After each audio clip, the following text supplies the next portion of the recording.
Food for me, man, it's honestly, it's how I feel that day. When I create a dish, I feel like you could subconsciously feel what I was feeling when I made that dish, right? It's my way of communicating my emotions. A lot of times serving food to somebody is my way of showing love. Hello, and welcome to the Randall Osché Podcast, where honest conversations take the lead. Each week, we sit down with entrepreneurs, artists, thinkers, and change makers to unpack how they got from there to here and what they learned along the way. Real stories, no filters, lessons earned through experience. So you can take what's useful and leave the rest. Whether you're tuning in during your commute, a workout, or while making dinner, we're glad you're here. So take a seat, relax, grab a cup of tea, and join in the conversation. Now, let's get into this week's episode.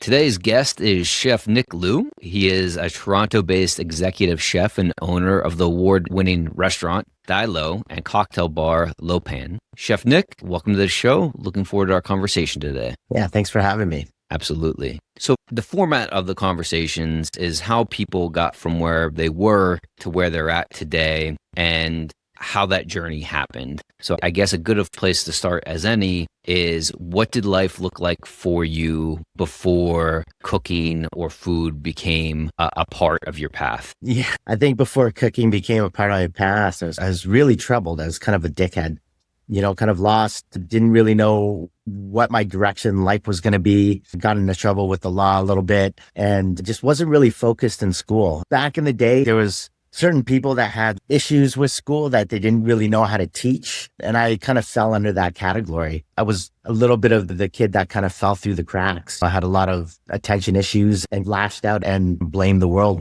I heard in your TED Talk that you had mentioned that you were dyslexic. Yeah, yes. Is that what you're referring to? Yeah, I had like dyslexia, and I didn't know it back then. Only found out like in my 20s. So school was difficult. I was also a very creative person that didn't really know how to get that creativity out. There's some classes that I really thrived in, like art and math and like phys ed. I was a wrestler back in the day. But yeah, the whole format of school just didn't really make sense to me. Me too. So I'm also dyslexic, and I didn't realize that until my mid-20s. And I actually had a job at the time, and I didn't have much work to actually do. So I spent a bunch of time just reading online blogs, and I was always attracted to entrepreneurship. And then in reading about entrepreneurs on these blogs, and I read a few books, a lot of them are dyslexic. And then I would recognize some of the same characteristics in me in these people I was reading about. And I was like, am I dyslexic?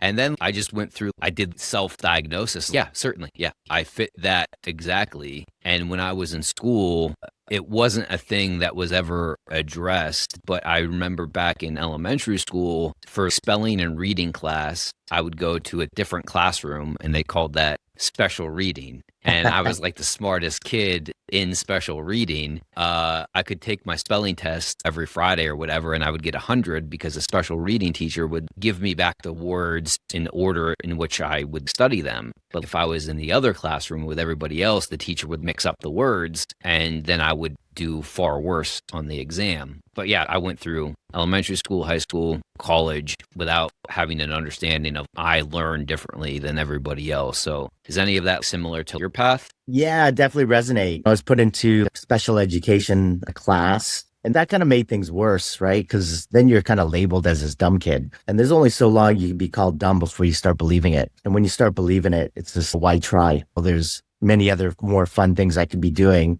than being called dumb at school. So I think that was like a really big thing for me. It was a really hard thing for me to get over. And I think that TED Talk was actually one of the moments where I really was able to get that kind of monkey off my back a bit and start feeling like I've achieved something. And the thoughts in my head and the brain functioning of how far I've gotten my success was really something that was now coming to the forefront for myself. Yeah, I'm glad you had that experience. I look at it as I'm not a big proponent. You're in Canada, grew up in Canada. I'm in the US. I grew up in the US. And I think the United States public education system, from my experience, is absolute trash for various reasons. I also think that the way we think of, I can't speak to other countries because I haven't been there, but if it follows the same model of learn these subjects, understand these subjects, and then never touch these subjects the rest of your adult life, I think that's a broken model. And we should know enough that the majority of kids going to high school aren't going to graduate and then use chemistry. However, majority of kids in high school are going to graduate and then have to manage their own personal finances. So maybe we think about swapping out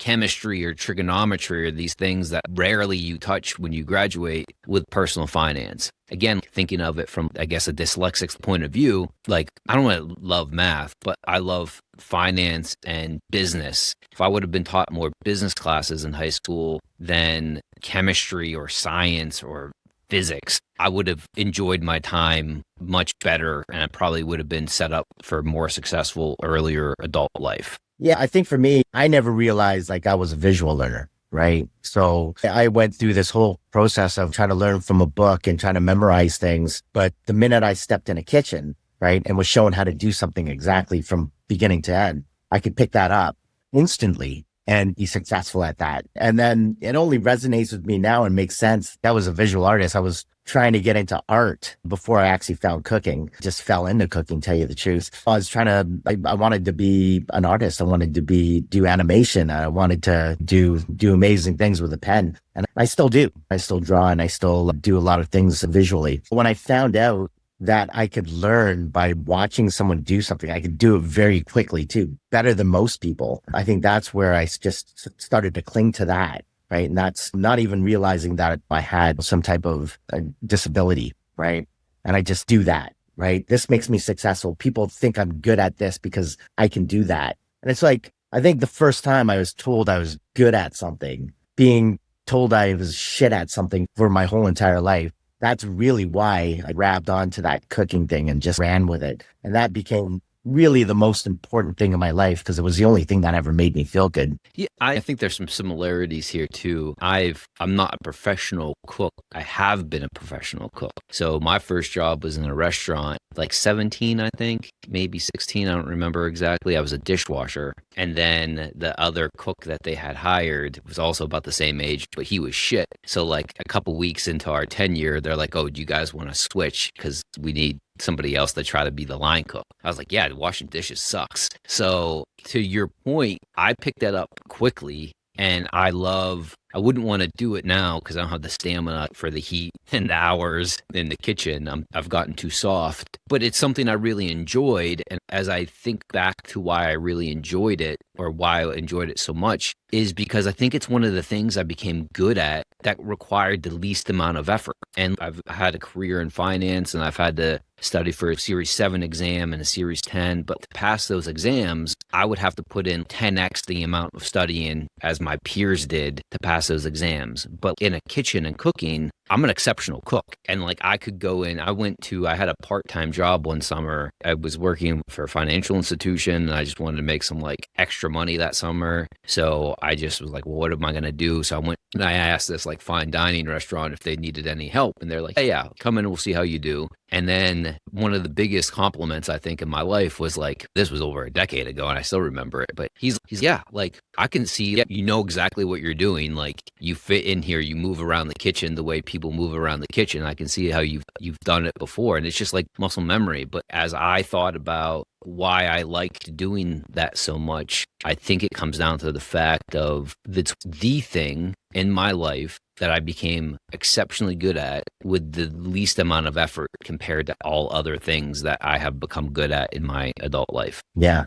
I think working in a kitchen, correct me if I'm wrong if you see it differently, allows you the opportunity to exercise that creative muscle, as well as I think it leans into the strengths of a dyslexic, right? I didn't realize this until probably my adult life as well, sometime in my 20s, like I have a creative muscle, but growing up, I wouldn't have thought about that. But How do you think that being a chef and the path that you have taken so far leans into your strengths as a person? Well, I mean, it took a long time to really hone those skills, right? I think number one, when I found this thing that I was good at, I needed to be better than everybody else. So you work hard, you get every book you can get your hands on, you practice all your skills, right? Cook at home, and your whole life revolves around kitchens and food. And then second was like when I started to think about owning my own restaurant, having those few failures trying to open my first restaurant really helped.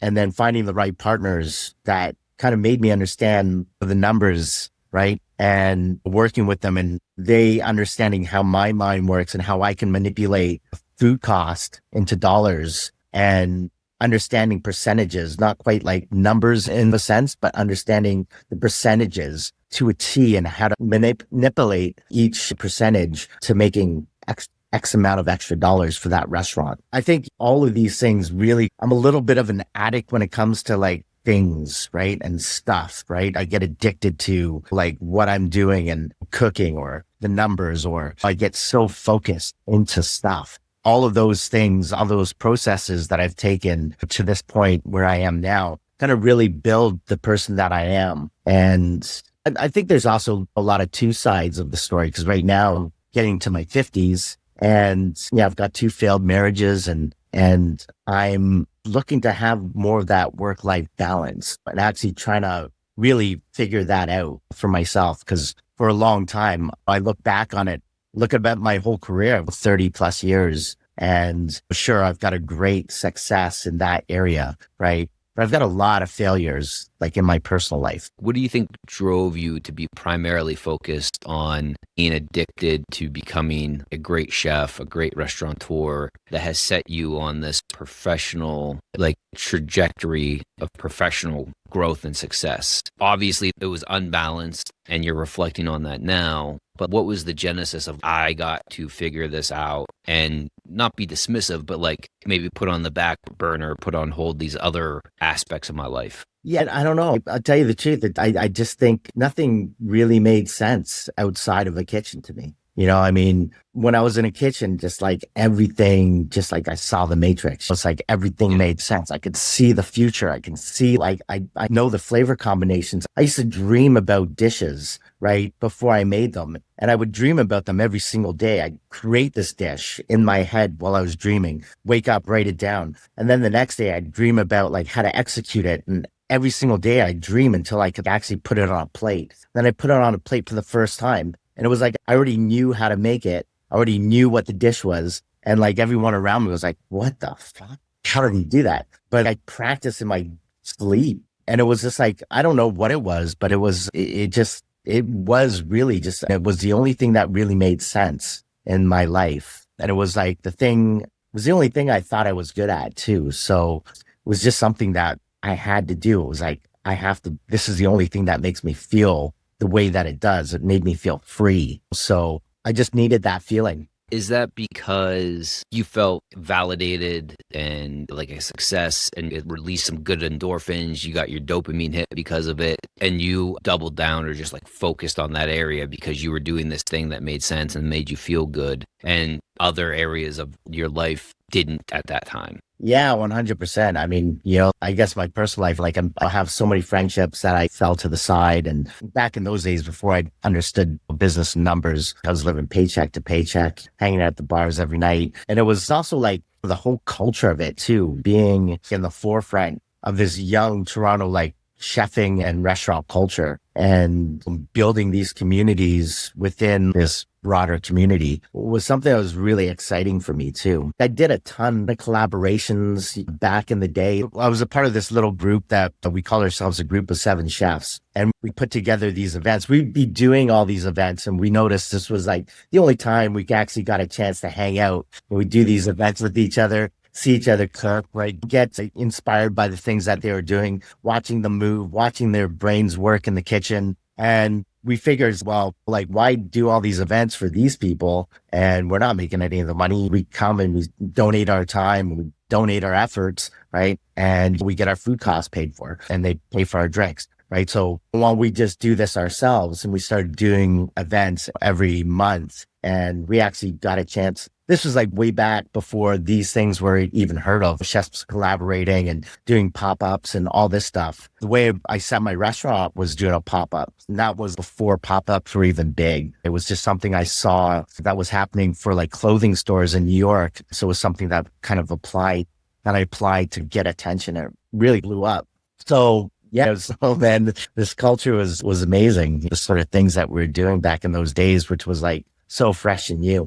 Sometimes these conversations, oftentimes they bounce around a lot. So I'm going to circle back to probably the beginning here in a moment. But this brings up something else that I heard in your TED Talk of, I think it was in Italy. You just touched on it briefly in the TED Talk about an underground catering company.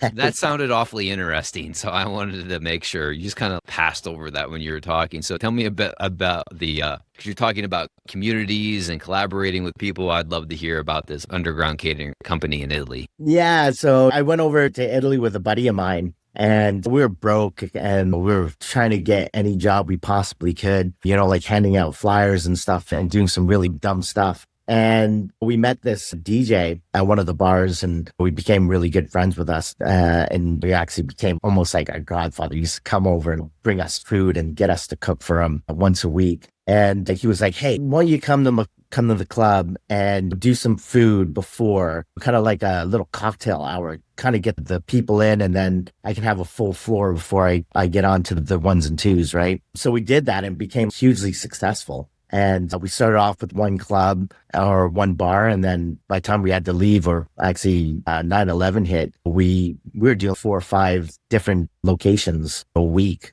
And it just started off as, okay, we're going to do this. And yeah, we'll call ourselves Soul Food Productions, not understanding what soul food was back in those days. But it's kind of cool because soul and, food and clubs. And so we just get the club. We get the club and we worked for a bunch of different DJs as well. So we'd get the place filled up.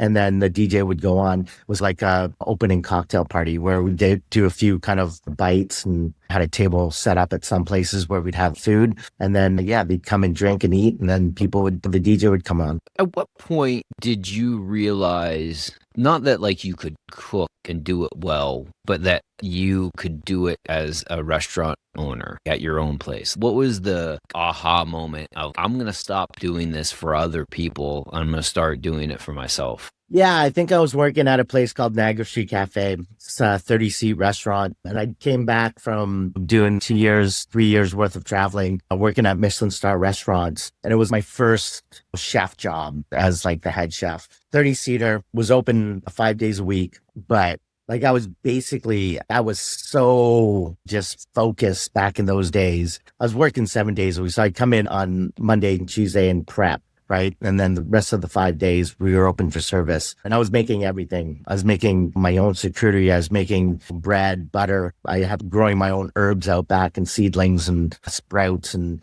it was a crazy place. It was a little hidden gem in Toronto. And the owner of the restaurant, unfortunately, had his father passed away. And he started to not really be there very much. So I started being responsible for calling the wine guys and getting the wine set up, making sure we have stock of everything, making sure that everyone's getting paid. I started doing all the back end stuff, right? And it just came to the point where I was just like, why am I doing all of this for this guy? It's hardly here. I asked him if he wanted to partner up. He kept on saying, yeah, it's a great idea, and kept on brushing me off.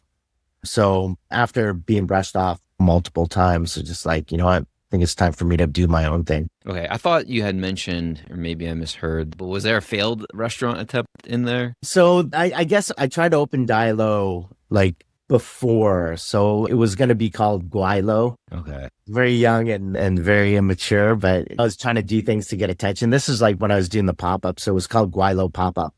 And this was supposed to be, I was basically going into restaurants that were about to close, right? And saying, hey, look, you're about to close. Do you mind if I open my restaurant in your place? Or I'd rent out like a warehouse or whatever and do like a 1-day event, right? Just to kind of get the name off, right? And this was like the pop-ups. The last residency I had was actually in a hotel at the Metropolitan Toronto Hotel. And I got to open up the first iteration of what DaiLo was going to be for 1 month.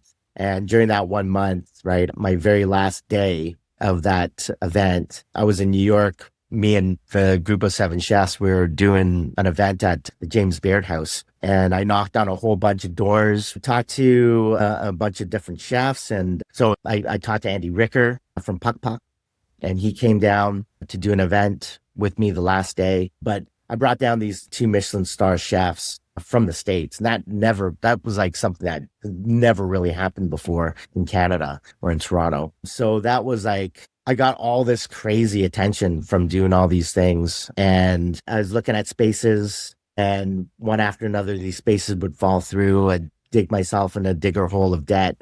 And there was a food writer. And after maybe about 2 years of doing these pop-ups, and they were really exciting, I had the media on my side and everything. The headline of this food writer, who was one of the best food writers or important food writers at the time, the headline was the Nick Liu, the chef who cried restaurant, does another pop-up, right? And it crushed me, right? And I actually remember this very vividly. I was at my buddy's cottage, and I was sitting in this lawn chair, and I actually have pictures of the morning of where the sun was to afternoon to night. I just didn't move. I was just contemplating in my head, it's like, I don't think this is going to happen. I'm even losing the media, and and I think I'm going to stop. Actually, that day I decided I was going to quit, and I was going to move to Thailand, maybe learn a few more tricks, come back in about 3 years or 2 years, right, and try again. And the day after, I got a phone call from this guy named Dave Tels, who's my business partner today at DaiLo.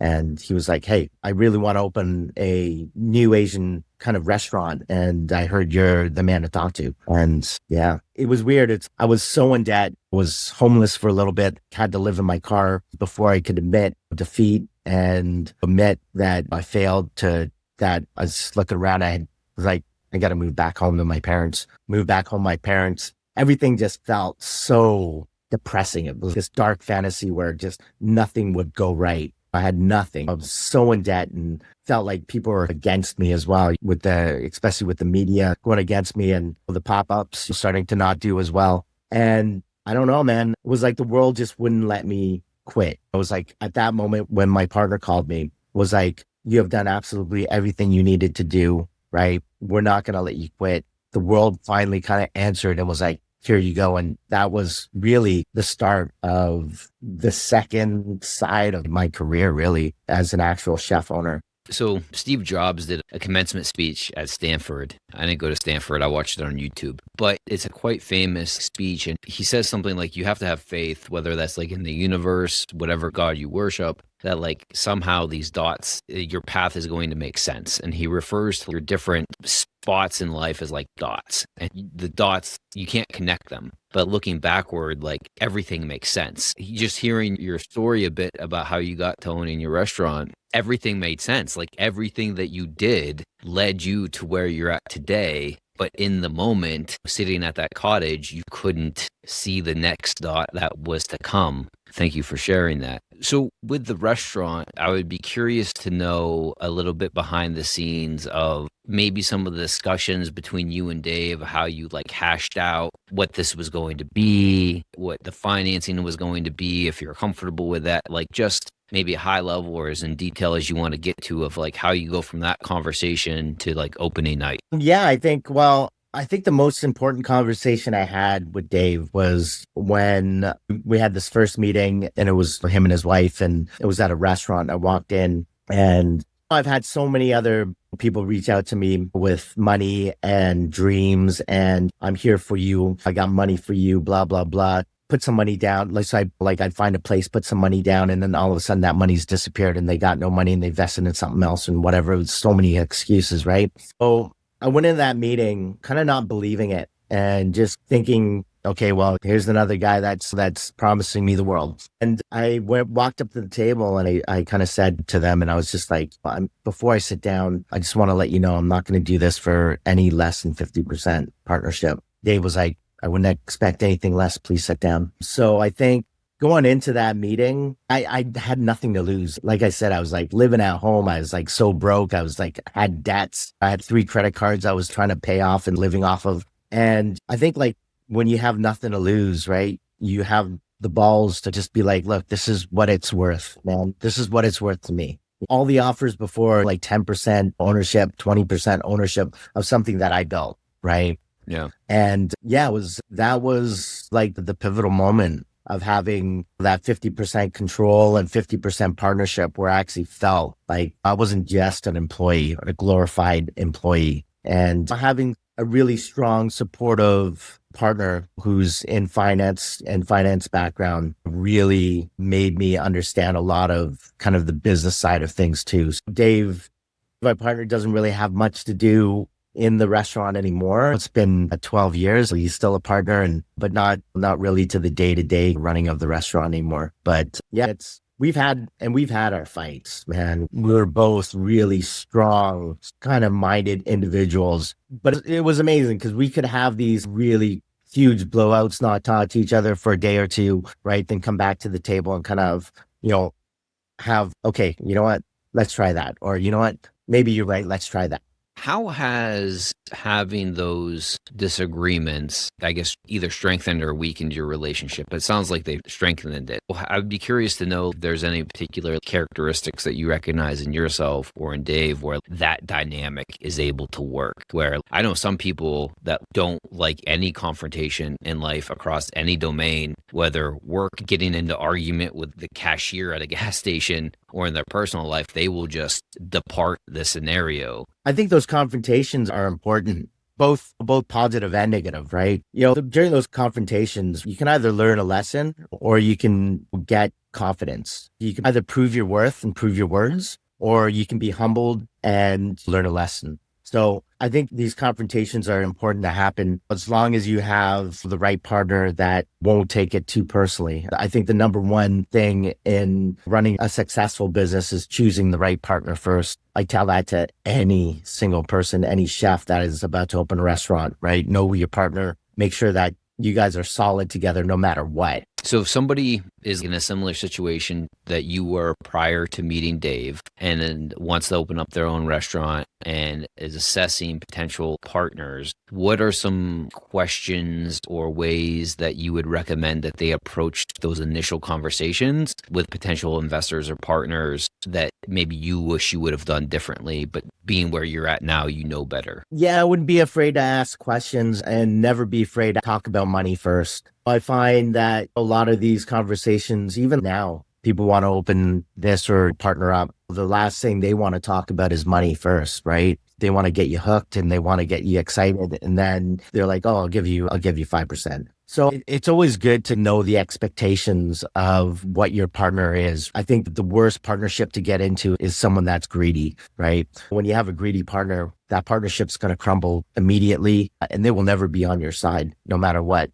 Did you want the 50% ownership for control or for the upside, or both? Why was it more important to you? Well, I think it was important to me just because I put so much into it. At the time, it was my life's work, right? It was everything I ever wanted in my life. It was going to be the perfect restaurant, the restaurant I've been dreaming about ever since I started cooking. I didn't even realize what that percentage meant or what that money would have equated to or how beneficial that would have been to my life. It was just like, it was more of a pride thing, I think, to tell you the truth. Yeah. I think you probably recognize you might not have been thinking about the downstream effect of it, but that 50% represented something to you that you were. Yeah, it represented something big to me. I don't think I would have partnered up with anyone. DaiLo might not even be here if I didn't find a partner that was willing to take that 50-50. Let's take a quick break from today's episode. If you're enjoying the conversation, take a second to like, follow, or subscribe wherever you're tuning in. We'd really appreciate it. You can also find us on Instagram at Randall Osché. That's RANDALLOSCHE.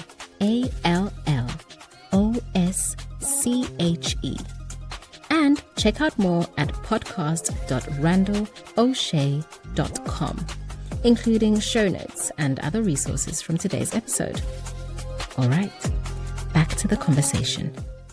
So I guess getting back to the beginning here, because I know you grew up in a Chinese Canadian household, and the question that I had written down was like about expectations that your family might have had for you. But I was also, I guess I'm more curious about more broadly how maybe your family dynamic or being Chinese Canadian and food culture to you and your family helped shape who you were early on and like where that has shown up in your adult life. Yeah, I didn't realize how much amazing food I was around growing up, really. I didn't realize how good my dad cooked, how amazing my grandmother was at making food. I think when you first get into cooking, I had a mission was to be the best French chef, right? Back in the days, it was like French food or nothing. It was the end all and be all of all cooking. So I think when I got into French food, like anything I was getting at home was kind of just it's home cooking. Didn't really mean much. I think after I did my traveling, I kind of told this story in my TED Talk where after all these years of traveling and learning how to actually cook and learning what food meant and seeing food grow from the ground, like in Italy, and learning the terroir of things and the meaning and the importance of all that shit, it kind of changes your perspective. I think when I came home for the first time after all those years and had my parents cooking from my family, it was like, it hits you in the face, man. It's, oh my God, this stuff is so good. Like I've been around this my entire life. I've been cooking some of these things my entire life because like my grandparents made me. And to have that as this reference and this thing that you didn't know that you had until you actually started to know how to do what you want to be doing was really beneficial for me. Now it's like all those dots are connecting. Going outside to the backyard while staying at my grandparents and picking beans and stuff and spinach and stuff from their garden. They actually had another piece of garden over the hill, which wasn't their property. And they had another piece of garden that was kind of hidden. So now I have my own garden. I have a rooftop garden at DaiLo. I have like this year I started making maple syrup because I moved out of the city, got maple trees on my property. It's all of these things that kind of really affect the path of who you're going to be. I think if Italy wasn't the first place I ever went to as a chef on my own, if I decided to go to New York or whatever, I think I'd be a completely different chef. I wouldn't be so into growing things or making things myself or seeing how things are done artisanally. But yeah, sorry for getting off track, but all these experiences of being Chinese and Canadian, which felt like such a hindrance to my life back in the day when I was growing up because I wasn't like everybody else, really helped me build an identity when I became a chef and wanted to do my own style of food. You had mentioned this in the TED Talk, that the line that stuck out to me was that your first neighborhood where you grew up in Toronto, you said everyone was different, so everyone fit in. But then you moved to a different neighborhood where I don't think that was the case anymore. But like circling back to that first neighborhood where everyone was different and so therefore everyone fit in, how does, if at all, that sort of like inclusivity mindset or principle show up in how you move through the world today, through your kitchen, the company culture that you may have developed or not? Is that a part of how you operate because of that? Yeah, I think it was a big part of me. But I think it was also a big part of my success, that whole not fitting in, that whole kind of like feeling that I need to be better. I need to work harder. I need to be the best, right? Because from going from a place where you're just a kid and you don't even realize you're any different to going to a place where, you know, you're physically different from everybody and now you've got to try and fit in. These were all kind of like catalysts for that kind of big chip on my shoulder, which kind of gave me a lot of that fuel to not give a shit and just do my thing. I think if I didn't have that, I think if I was soft, that if I never got a chance to experience those things as a younger kid, I wouldn't have had the armor to get as far as I am now. I guess stoicism has become popular in pop culture, but there's a saying that I always think of from an author, Ryan Holiday. There's The Obstacle is the Way is actually one of his books. And I think that, not that I study stoicism or anything, but I think if you can embrace challenges, on the other side of the challenge is the glory or the gold or the upside. And I haven't accomplished anything in life that wasn't on the other side of a challenge or a barrier or a complex scenario that I had to accomplish. And I think for those people who maybe grew up in the perfect neighborhood with the perfect parents or had access to all the resources, they are advantaged in one sense, but disadvantaged. Usually disadvantage in another sense, I would say. Right. Yeah. So it depends on what side of the coin you want to be on. So tell me about, I guess you've had a struggle with mental health. Maybe you didn't know it at the time, but at what point did you realize that you could do better in that area and you needed to do better for yourself? I think it's so weird because you can be so successful in one area, right? And this other area of your life, which is equally important, you can just brush to the side. For so long, it was just so easy to brush to the side and be like, okay, well, this makes me feel good and I'm better at this, so I'm just going to do that. I think there comes a point where, after failed relationships, failed marriages, there's a certain point where you realize that maybe it's not them. Yeah. Maybe it's me. I think when you have mental clarity and you're not hiding and your mind is speaking loud to you and you're not dimming it with any type of substances, like you can start realizing these things. And as much as it's important to have a successful career, it's equally important to have a successful private life. And I'm starting to really learn that and actually get this real amazing feeling of, I think I like myself again. And I think a lot of times, like I was a glutton for punishment, right? I love working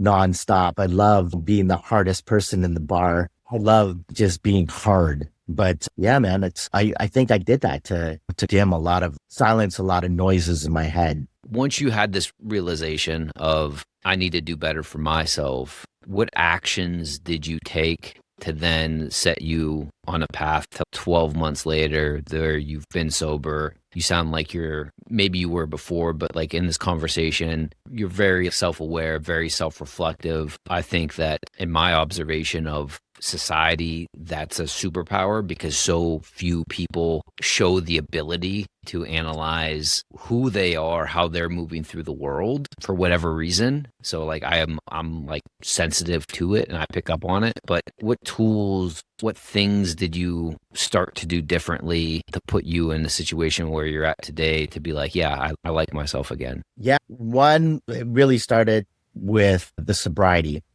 number one. And then doing things, because it was really replacing bad habits with good habits, right?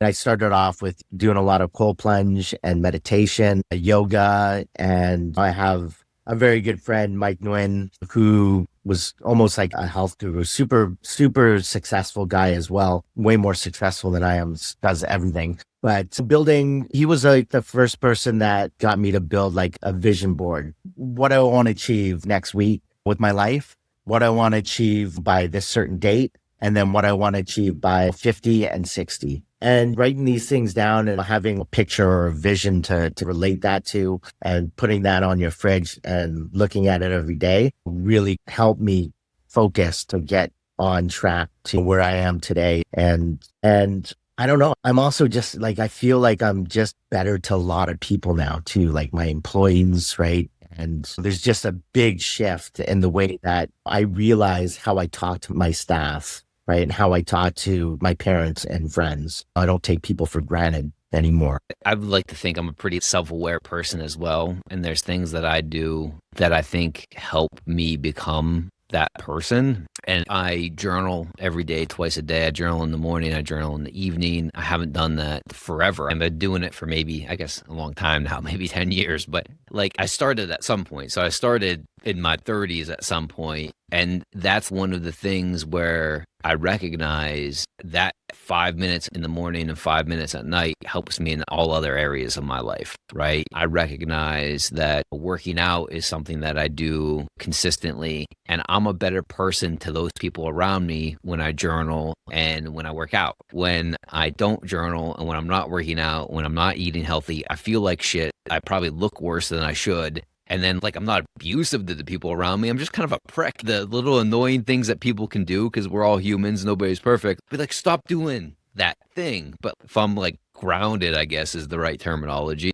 then like that stuff just kind of goes off my shoulders. So when the person that you are today with the work that you're doing and replacing bad habits with good habits, people see you in a different light, I guess is the question. Yeah, for sure. I think when people look at me, I think they're like, look at Chef. I think he's happy. Yeah, we love that. Good for you.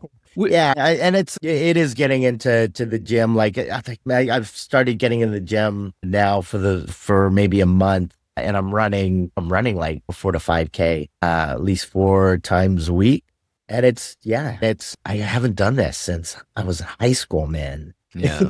And it's amazing. It's like I can see the difference. Yeah. Good for you. I love vision boards. I've been doing vision boards for a while now too, but at the time I didn't know what I was doing or why I would do it. But the thing I've also noticed about my past vision boards is I might not have accomplished everything on that vision board in the year that I put it on the vision board. But I'm doing it with like over the past decade. I go back and I look at some of these vision boards. I was like, yep, check. And again, it might not have happened in that 12-month period of time, but but it's not a goal, right? Yeah. You set these goals. Sometimes you want to set almost unobtainable goals, right? Because if you can at least get close to them, man, you're way ahead of most people. And some things change too, right? I look back and some things I haven't accomplished, but that's because I'm not the same person, right? I have pivoted out of that version of myself that I wanted to be and pivoted into this version of myself that I'm striving to be, and that's okay.